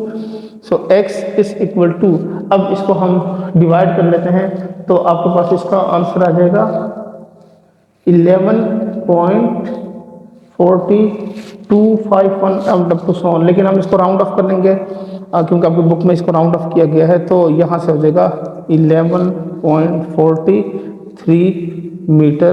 तो इन दोनों के दरमियान डिस्टेंस कितना है, 11.43 मीटर। सो ये इसका क्या हो गया, आपके पास आंसर आ गया। ठीक है, उम्मीद करता हूँ समझ आ गई होगी। मैंने कोशिश की कि इजीली सॉल्व हो जाए। तो वो किया क्या मैंने, पहले मैंने ये शेप बनाई, फिर उस शेप में से ये वाला पोर्शन जो यहाँ पे इक्वल था ये निकाल दिया, फिर ये वाली वैल्यू निकाल दी, फिर उसके बाद क्या किया मैंने, इस डिस्टेंस को फाइंड किया, ट्राइंगल बन गया, ट्राइंगल की मदद से ये इजीली सॉल्व हो सकता था। तो इस तरह से मैंने इसको सॉल्व कर लिया। अब क्या करते हैं, नेक्स्ट क्वेश्चन को सॉल्व करते हैं। तो अब क्वेश्चन नंबर 8 को सिंप्लीफाई करते हैं। काइट का जिक्र हुआ है, बचपन के दिन फिर से याद आ गए। बचपन तो पतंगे काफ़ी उड़ाया करते थे, लेकिन अब तो क्योंकि पाबंदी लग चुकी है और अवॉइड करना चाहिए इस चीज़ को, क्योंकि उस वक्त दौर एक और होता था, इतना वो उस तरह की डोर्स और ये चीज़ें नहीं हुआ करती थी। एक पूरा एक सीक्वेंस होती थी उस चीज़ को उड़ाने का, या बसंत या जो भी कुछ था। लेकिन बहरहाल टाइम के साथ साथ सब कुछ चेंज हो जाता है, तो इसलिए ऐसी एक्टिविटी को फिलहाल अवॉइड करना चाहिए जब तक हुकूमत ने पाबंदी लगाई हुई है। सो एनी हाउ टॉपिक की तरफ वापस चलते हैं। क्वेश्चन नंबर 8 में क्या है आपके पास, वो ये है कि the measurement of the angle of elevation of a kite is 35 degree. यानी एंगल ऑफ एलिवेशन, एक काइट है जो कि उड़ रही है और उसका एंगल जो बना है एंगल ऑफ एलिवेशन वो क्या है 35 डिग्री है। The string of the kite is 340 meter long. यानी जो वो उड़ा रहा है उसकी जो यानी जो धागा उसने पकड़ा हुआ है, डोर जो है वो क्या है 340 मीटर है। The sag, if the sag of the string is 40 meter. अब देखें जो इसकी बिल्कुल स्ट्रेट वो है वो तो 340 है, लेकिन उसमें जब आप उड़ाते हैं तो उसके अंदर जो धागा होता है वो थोड़ा अप एंड डाउन हो जाता है, ठीक है ना, हवा के साथ, या हवा के साथ ही बेसिकली होता है। तो अब वो कह रहे हैं कि अगर इस तरह से ये धागा इस तरह से गया हुआ है, तो अब बताएं कि इस काइट की हाइट क्या बनेगी। यानी एच हमने फाइंड आउट करना है, ये आपसे कहा जा रहा है कि फाइंड आउट करके दें। अच्छा जी, अब पहले तो हम क्या करेंगे, इसकी ये पूरी जो लेंथ है उस लेंथ में से ये सेक निकाल देंगे ताकि बी सी यानी जो आपके पास डिस्टेंस है वो फाइंड आउट हो जाए। ठीक हो गया ना। ये ए सी वाला डिस्टेंस जो है, बी सी बात कर रहा हूँ, बी सी एच वो हमने फाइंड करना है, ए सी आपके पास फाइंड हो जाए।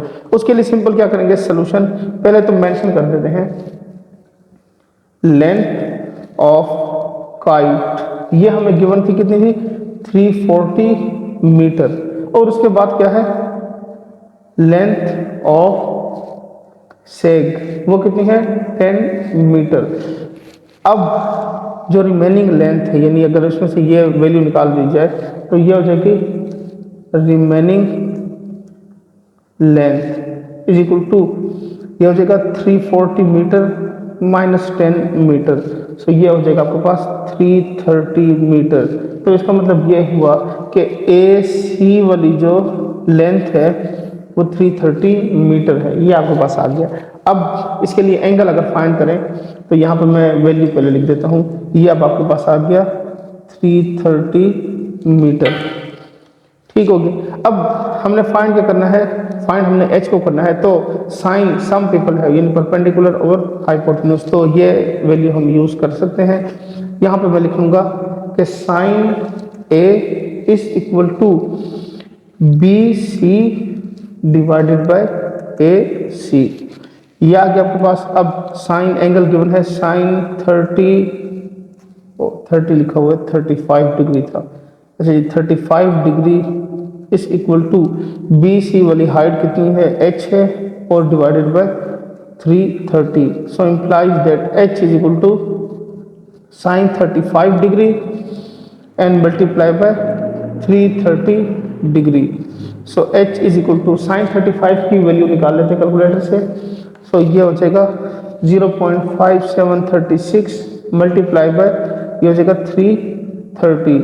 सो हाइट इज इक्वल टू, इसको मल्टीप्लाई कर लेते हैं, सो ये हो जाएगा 189.3 मीटर। सो यहाँ पे मेंशन कर देते हैं height of kite is 189.3 meter. तो ये इसका क्या हो गया, आपके पास आंसर आ गया। तो उम्मीद करता हूँ समझ आ गया होगा। अब नेक्स्ट क्वेश्चन को सॉल्व करते हैं। तो अब क्वेश्चन नंबर 9 को सॉल्व करते हैं। थोड़ा सा इसकी स्टेटमेंट काफ़ी लेंथी गिवन है, थोड़ा सा ट्रिकी भी था, लेकिन एनी हाउ कोशिश की कि आपको इजीली समझा सकूं। अच्छा जी, अब पैराशूटस इज डिक्रीजिंग वर्टिकली, एक पैराशूटस है जो कि डिक्रीज हो रहा है यानी नीचे की तरफ आ रहा है, ऊपर हवा में था तो अब डाउनवर्ड आ रहा है। अच्छा जी, how far does the parachutes fall as the angle of elevation change from 50 to 30 degree. वो कह रहे हैं कि उसका जो एंगल पहले बन रहा था यानी जब वो डाउनवर्ड आ रहा था तो लग ये रहा था कि वो 30 डिग्री पे आएगा, ठीक हो गया ना। तो अब यानी यहाँ से देखें, यहाँ से लग रहा था कि यहाँ पे आएगा, लेकिन वो ऊपर से आया था वो यहाँ पे आ गया, यानी 50 से 30 पे आ गया। पहले उसने यहाँ आना था, लेकिन अब वो करते करते करते आहिस्ता आहिस्ता ना वो यहाँ पे आ गया 30 डिग्री तक एंगल, यानी एंगल चेंज हुआ है। Which is observed from a point 100 meter away from the feet of the parachutist where the touches the ground। अब 100 मीटर की यानी यहाँ पे एक शख्स खड़ा है जो कि 100 मीटर की दूरी से उसको ऑब्जर्व कर रहा है। तो यहाँ पे दो एंगल्स हैं, एक 50 डिग्री एक 30 डिग्री। जो इसकी लेंथ है यानी उस हाइट की उस वक्त जब वो हवा में था तो उसकी लेंथ के हिसाब से वो कह रहे हैं कि 100 मीटर के ऊपर था, यानी उसकी जो बेस के ऊपर वो लेंथ बन रही है। अब ये कह रहे हैं कि आप ये फाइंड करें कि ये जो इसकी हाइट है एक्स प्लस यानी एक्स और वाई ये फाइंड आउट करें, ठीक हो गया। इसके एक्स और वाई मैंने इसको नाम दिया है, वैसे हमने जो डिस्टेंस फाइंड करना था वो B C plus C D यानी दो डिस्टेंस है, तो मैंने इन दोनों को एक्स और वाई से रिप्रेजेंट किया ताकि इजीली सॉल्व कर सकूं। अब आपको याद होगा वो बोट वाला क्वेश्चन जो मैंने करवाया उसमें मैंने ट्रायंगल्स की मतलब शेप ली थी और उसकी मदद से ही उसको सॉल्व कराया है। ये जो क्वेश्चन मैं सॉल्व करूंगा इसमें भी मैं क्या करूंगा, इन ट्रायंगल की मदद से ही सॉल्व कराऊंगा, ठीक हो गया। सो सोल्यूशन अब मैं क्या कर रहा हूँ, इसके अंदर से मैं वो जो ट्रायंगल्स है ना वो मैं अलग अलग अब लिख के दे देता हूँ ताकि आपको समझ में आ जाए, क्योंकि वो जो लास्ट क्वेश्चन था वो मैंने डायरेक्ट कर दिया था। सो हो सकता है कंफ्यूजन हो जाए कि ये किस तरह से आपने सॉल्व किया। अब यहाँ पे जब ट्रायंगल लिखा होगा तो आपके लिए ईजी हो जाएगा। देखिए एक ट्रायंगल ये बन रहा है जो कि ए सी और डी बी वाला, ये ए सी बी वाला, दूसरा है ए डी और बी ये वाला बन रहा है, तीसरा बन रहा है ए डी एंड सी, ठीक है। तो ये तीन ट्रायंगल बन रहे हैं अलग अलग करके। अब हमें जरूरत कौन से ट्रायंगल्स को हमें यूज करना है, तो वो है सी ए बी यानी ये वाला जो ट्रायंगल है एक ये यूज करेंगे जिसकी वजह से हमें वाई फाइंड होगा। फिर नेक्स्ट क्या है डी ए और साथ में क्या होगा बी यानी डी ए बी ये वाला पूरा ट्रायंगल। तो जब ये लेंगे तो इन दोनों की वजह क्योंकि इनको पूरी लेंथ एक्स प्लस वाई होगी तो इसकी वजह से ये इजीली सॉल्व हो जाएगा। अब हमने लिखना क्या है solution in triangle C A B. A क्यों मिड में आया, क्योंकि 30 डिग्री का एंगल यूज कर रहा हूं तो इसके लिए मैंने क्या किया है ये यहाँ पे ए को मिड में लिखा है। अच्छा जी, अब यहाँ पे हो जाएगा 10a is equal to 10a किसके इक्वल होगा, अब जरा हाइट को देख लेते हैं। हाइट हमारे पास C B height divided by A B height, ये आपके पास दो हाइट्स हो गई हैं। अब एंगल चूंकि हमें गिवन था 30 डिग्री का, सो ये हो गया 10 30 degree is equal to C B वाली हाइट, सी बी वाली हाइट जो है y के इक्वल है, ए बी क्या गिवन है हमें 100 मीटर की वैल्यूज गिवन थी। So y is equal to, इसको मल्टीप्लाई कर लेते हैं, tan 30 degree multiply by 100। So y is equal to tan 30 को कैलकुलेटर से सॉल्व करते हैं तो ये आ गया आपके पास 0.577 मल्टीप्लाई बाय 100। तो इसको मल्टीप्लाई करेंगे सो y इज इक्वल टू यहाँ से हो जाएगा 57.7 डिग्री, डिग्री लिख दिया, हाइट मीटर, ठीक है मीटर आएगा। अच्छा जी, ये y की वैल्यू हो गई है। अब नेक्स्ट हमें ट्राइंगल यानी x की वैल्यू के लिए क्या करना है, नेक्स्ट मैं यहाँ पर यूज करूंगा इन ट्राइंगल DAB, एंगल वही रहेगा a, क्योंकि a के ऊपर ही दोनों एंगल बने हुए, d वो ऊपर हाइट से लेकर b तक पूरा जो ट्राइंगल है वो यूज कर रहा हूँ। सो उसके लिए भी सेम यही होगा, tan a is equal to, अब आपके पास BD पूरी लेंथ है, यहाँ पे लिख लेते हैं DB पूरी लेंथ डिवाइडेड बाय AB वाली लेंथ, ठीक हो गया, जो कि बेस वाली 100 मतलब हमने फाइंड की थी तो उसको यूज करेंगे। अच्छा जी, अब एंगल कौन सा होगा दोबारा, क्योंकि एंगल नेक्स्ट था, अगर दरमियान में से ये लाइन हटा दीजिए तो पूरा एंगल आएगा 50 डिग्री का।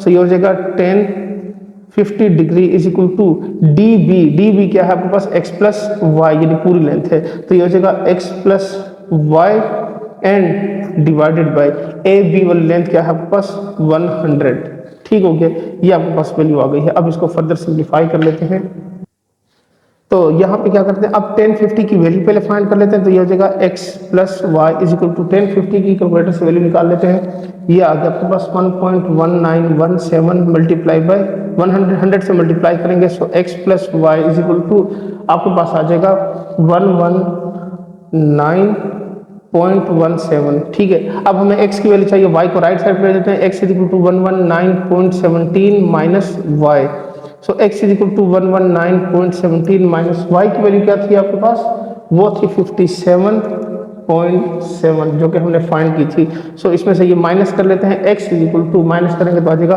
61.47, ठीक है। तो जो टोटल डिस्टेंस है आपके पास वो अब क्या बन गया 61.47 और प्लस 57.7, तो ये दोनों ऐड करेंगे तो आपके पास टोटल इसकी वैल्यू आ जाएगी, ठीक हो गया। सो उम्मीद करता हूँ आपको क्वेश्चन समझ आ गया होगा। अब चलते हैं इस एक्सरसाइज के लास्ट क्वेश्चन को सोल्व करते हैं। सो अब इसके लास्ट क्वेश्चन नंबर 10 को सिंप्लीफाई करते हैं। इसकी स्टेटमेंट है कि N isosceles triangle has a vertical angle of 108 degree and a base of 20 centimetre long, calculate its altitude, ये फाइंड करना है। ये मैंने आइसोसेलेस ट्रायंगल बनाया है। आइसोसेलेस ट्रायंगल वो होता है जिसकी दो साइड्स क्या होती हैं, लेंथ में इक्वल होती हैं, तो इसका मतलब ये लेंथ में अगर इक्वल है तो इन दोनों के एंगल्स भी इक्वल होते हैं। उसके बाद वर्टिकल एंगल का उन्होंने जिक्र किया था, वर्टिकल एंगल ये बन रहा है आपके पास 108 डिग्री का और बेस इसकी क्या है 20 सेंटीमीटर। अब हमने करना क्या है, अब हमने इसको फाइंड करना है कि आपके पास जो है ना इसके अंदर जो यहाँ से अगर मैं यहाँ से एक परपेंडिकुलर लाइन ड्रा कर लूँ, तो ये मैं अलग से ट्रायंगल बना देता हूँ, उसमें समझा देता हूँ कि अगर मैं यहाँ से वर्टिकल लाइन ड्रा कर लूँ, इस तरह से यहाँ पे ड्रा करके दिखा देता हूँ स्केल की मदद से, ये तो ये जो इसकी हाइट है ना, अल्टीट्यूड इसको कहा जाता है, हाइट को कहा जाता है, ये फाइंड आउट करें। तो इसको कैसे फाइंड करना है पहले मैं थोड़ा सा आपको समझा देता हूँ कि सोल्यूशन इन द फिगर, इस फिगर के अंदर alpha is equal to beta, ठीक हो गया। अब वो क्यों है वो यहाँ पर लिख लेते हैं कि सिंस वो क्या आपके पास isosceles triangle, since isosceles triangle, इसकी मदद से मैं क्या कर रहा हूँ, ये पॉइंट लिख रहा हूँ, ठीक हो गया ना। अच्छा जी, ये पॉइंट मैंने लिख दिया। अब इसके अलावा क्या कर सकते हैं, इसके अलावा हम ये कर सकते हैं कि हम एज वी नो दैट, यहाँ पे लिख लेता हूँ, as we know that alpha plus beta plus gamma is equal to 180 degree, ठीक हो गया। So alpha plus beta plus 108 degree is equal to 180, so alpha plus beta is equal to 180 minus 108 degree. So 180 में से 108 को minus कर लेते हैं तो आपके पास आंसर आएगा 72, ठीक हो गया। So alpha plus beta is equal to 72। ये देखें मैंने शेप भी बना दिया, alpha plus beta is equal to 72 degree, और मैंने शेप बना दी है क्योंकि हमने लिखा था कि alpha is equal to beta. ठीक हो गया ना। तो इसका मतलब ये हुआ कि इसको हम लिख सकते हैं कि इसको हम 2 पीसेज में डिवाइड कर सकते हैं। तो ये आपके पास हो जाएगा 36 डिग्री। ठीक है ना, क्योंकि alpha plus beta is equal to, ये अगर इसके जगह अल्फा लिखना है 2 अल्फा इज इक्वल टू 72, तो अल्फा इज इक्वल टू 36 आ जाएगा। अब आपके पास ये वैल्यू आ जाएगी कि alpha is equal to 36 degree. तो मैं कोई भी इन दोनों में से कोई एक भी साइड यूज करके इसको फाइंड कर सकता हूँ। So now 10 alpha is equal to, ये इसकी जो लेंथ है, चूंकि ये हाइट से h से गिवन है तो मैं h ही लिखूंगा, और उसके अलावा जो आपके पास ये डिस्टेंस बन रहा है ये वाला। ठीक है, अगर मैं इसको यहाँ पर नाम देता तो यहाँ पे ये हो गया 10 सेंटीमीटर, क्योंकि 20 था तो यहाँ से आपके पास ये हाफ होकर 10 आ गया। अब ये आपके पास वैल्यू आ जाएगी, क्योंकि हाइट फाइंड कर रहे हैं 10 36 degree is equal to h divided by 10। So implies that h is equal to 10 36 degree multiply by 10। So height is equal to 10 36 की वैल्यू निकाल लेते हैं कैलकुलेटर से, तो ये हो जाएगा 0.726 मल्टीप्लाई बाय 10, और इसको मल्टीप्लाई कर लेते हैं। So height is equal to 7.26, ठीक है, सेंटीमीटर, क्योंकि सेंटीमीटर में था। सो ये आपके पास इसका क्या हो गया, आंसर आ गया। तो उम्मीद करता हूँ आपको ये सारे क्वेश्चन समझ आ गए होंगे। यहाँ पे एक्सरसाइज आपकी 11.1 कंप्लीट हो गई है। तो अगर फिर भी कोई चीज़ ना समझ आए तो मुझसे कमेंट करके पूछ लीजिएगा। यहाँ पे लेक्चर को मैं एंड कर रहा हूँ। मिलते हैं नेक्स्ट लेक्चर में, तब तक के लिए इजाज़त दें। अल्लाह हाफिज़।